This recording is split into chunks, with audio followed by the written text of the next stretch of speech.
Alfred Binet, remember he introduced us to this concept of the IQ test, and that the IQ test was kind of the barometer of whether you're smart or not, or if you're not smart.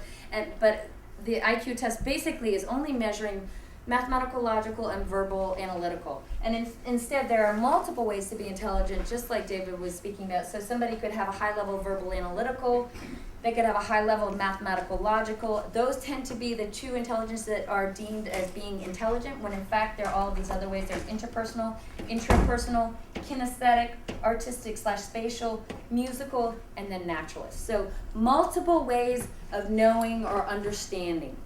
And it's more about doing than it is about thinking. It's your ability to be able to create a product or to be able to do something. Okay, so with that, we're going to talk a little bit about how do you create these multiple entry points? Because we talked about if you bring these multiple intelligences into the classroom, it allows for students with different styles of intelligence to be able to access that information.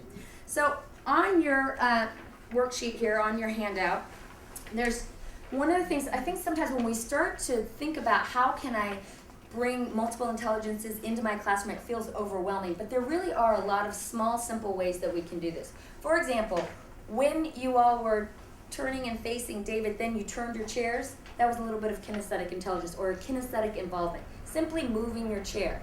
Having students come up to the front and do a problem on the front is a way of involving them kinesthetically. Providing visuals is a way of involving them visually / spatially. Having changing your pitch and your tone, either in a presentation or if you're reading aloud, is a way to engage students on a musical level.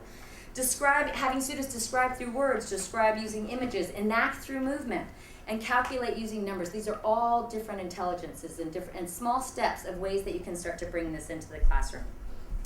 So I observed one class, and I've observed a number of classes, but one class in particular, I took notes, and this is a really helpful format for you all